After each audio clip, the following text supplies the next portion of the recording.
हम सब 1 मिनट के लिए साइलेंस में बैठेंगे।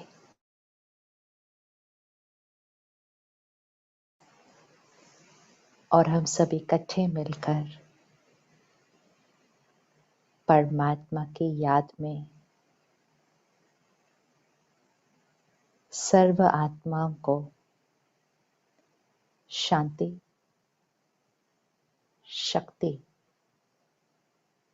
की दुआएं भेजेंगे।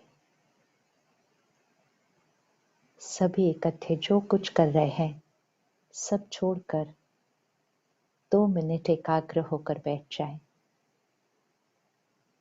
हम सब परमात्मा को याद करते हैं, प्रार्थना करते हैं, लेकिन जब हम इस तरह से इकट्ठे होते हैं तो जब हम इकट्ठे मिलकर करेंगे तो वो जो ऊर्जा, वो जो शक्ति होती है, उसका बहुत गहरा प्रभाव पड़ता है सबके मन पर, शरीर पर, शहर पर, देश पर।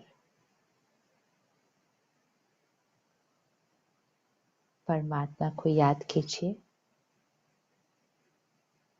और एक दृश्य सामने लेकर आइए। परमात्मा की शक्तियां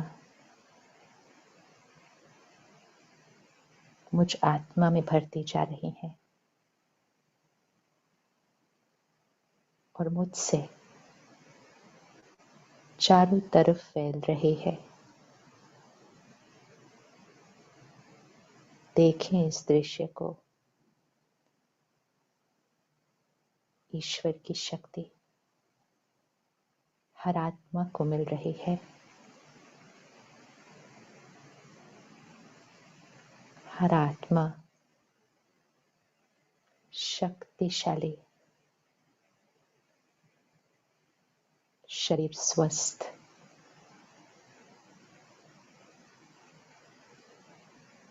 प्रकृति सत्व प्रधान, शांत, सब कुछ परफेक्ट है। इस दृश्य को अपने मन चित्त पर देखते जाइए। सब कुछ परफेक्ट है।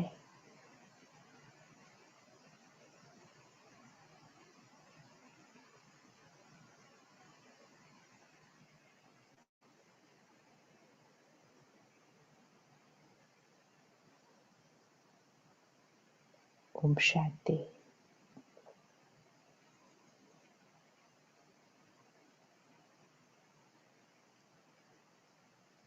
हम सब इकट्ठे ही एक ऐसी परिस्थिति का सामना कर रहे हैं जो हर रोज मन कहता है, ऐसा क्यों हो रहा है, ऐसा कैसे हो सकता है, कब तक ऐसा चलेगा, कितने लोगों को और तकलीफ होगी। बहुत प्रश्न मन करता है।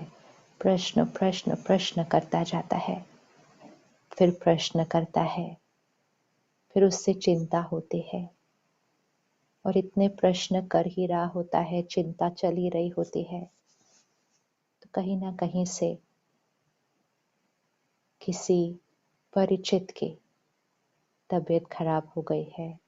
एकदम से समाचार मिलता है और इस मन को जैसे कि एक झटका लगता है बार बार, और बार बार ये मन परिस्थिति का सामना करने की कोशिश करता है,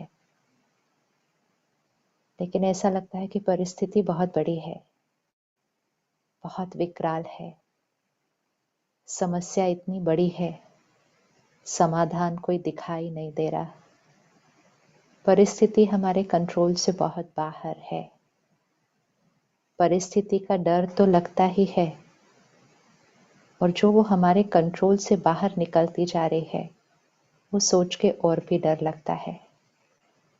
वर्तमान को देखकर लगता है, भविष्य सोचकर और भी लगता है।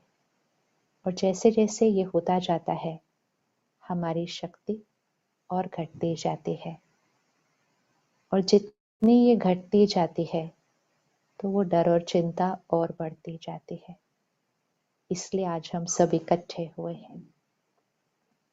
बहुत महत्वपूर्ण होता है ऐसे समय पर इकट्ठा होना।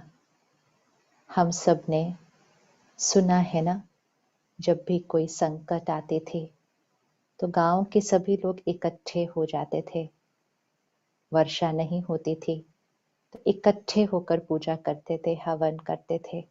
तो जब इकट्ठे होकर सबके मन की स्थिति एकाग्र हो जाती है और सबके मन की स्थिति परमात्मा से जुड़ जाती है, और जब सबके मन की स्थिति इस तरह से इकट्ठी होती है तो उसकी जो ऊर्जा है, उसका प्रभाव बहुत ज्यादा फैल जाता है। तो आज हम सब उसी लक्ष्य से इकट्ठे हुए हैं कि परिस्थिति बड़ी है, उसमें तो कोई डाउट नहीं है, लेकिन अगर परिस्थिति से ऊपर हम अपनी स्वस्थिति को कर लें तो स्वस्थिति से हम परिस्थिति को पार कर लेंगे। क्योंकि परिस्थिति चाहे कितनी भी बड़ी हो, हमारी शक्ति और हमारे साथ जब ईश्वर की शक्ति मिल जाए तो फिर वो हर परिस्थिति पर हावी होकर हर परिस्थिति को हम पार कर सकते हैं। और जब हम अकेले नहीं, इकट्ठे मिलकर कर रहे हो तो फिर हर समस्या से समाधान निकालना ये बहुत बहुत सहज नहीं तो संभव तो जरूर हो जाएगा। ये तो पक्की बात है कि ये संभव हो जाएगा। सिर्फ हमें आज ये बात पक्की करनी है कि हम इस वर्तमान परिस्थिति के लिए अपना सहयोग देने के लिए रेडी हैं। हमारा क्या सहयोग है इस परिस्थिति में। जैसे अभी हम देखें चारों तरफ, अपने अपने शहर में देख लीजिए, लॉकडाउन है, हम में से मेजॉरिटी घर में है, हम बंद हैं, हम बाहर नहीं जा सकते। हम डायरेक्टली कहें तो बहुत ज्यादा हम परिस्थिति में कोई सहयोग नहीं दे सकते। कुछ ही लोग हैं, सिर्फ हमारे डॉक्टर्स हैं, नर्सेज हैं, सिक्योरिटी ऑफिसर्स हैं, सरकारी ऑफिसर्स हैं, वो सब सेवा कर रहे हैं। हम तो घर पे ही है ना, हम तो उस तरह से डायरेक्टली कुछ नहीं कर सकते हैं। लेकिन एक चीज है जो हम सब कर सकते हैं, और वो जब हम करेंगे तो हम घर बैठे उस परिस्थिति को खत्म करने का योगदान देंगे। ये आज हमें अपने आप से निश्चित करना है कि मुझे इस परिस्थिति में अपना योगदान देना ही देना है। मुझे भी कुछ करना है इस परिस्थिति को खत्म करने के लिए, और इसमें से इकट्ठे मिलकर हम सबको विजय होकर निकलने के लिए। एक छोटी सी कहानी हम सब बचपन से सुनते आए थे कि जंगल में आग लगी थी तो एक चिड़िया क्या करने लगी, गई समुद्र से चोंच में पानी भरा और आई और जंगल पर उसने वो पानी डाला। फिर वो उड़ी, सागर से उसने पानी भरा, फिर वो गई जंगल में उसने पानी डाला। तो किसी ने उसको देखा और उसको कहा, ये चिड़िया, तुमको क्या लगता है तुम्हारे ये इतने इतने पानी डालने से ये जंगल की आग बुझ जाएगी क्या? तो चिड़िया ने कहा, मुझे नहीं पता कि आग बुझेगी या नहीं बुझेगी, लेकिन मुझे ये पता है कि इतिहास में मेरा नाम किस तरफ होगा। आग जलाने वालों की तरफ नहीं, जलती हुई आग को देखने वालों की तरफ नहीं, लेकिन मेरा नाम होगा आग बुझाने वालों की साइड पर। तो हमें भी आज चेक करना है। जंगल में आग लगी है, परिस्थिति बहुत बड़ी है, लेकिन हम किस तरफ खड़े हैं? हम किस तरफ खड़े हैं?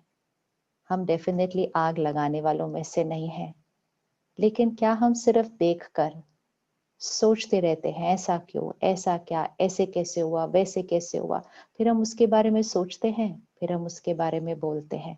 अब हम चेक करते हैं कि ऐसे करने से होता क्या है और इसको परिवर्तन करने से हम क्या चेंज कर सकते हैं। ये हमारी मूल जिम्मेवारी है आज, ठीक है?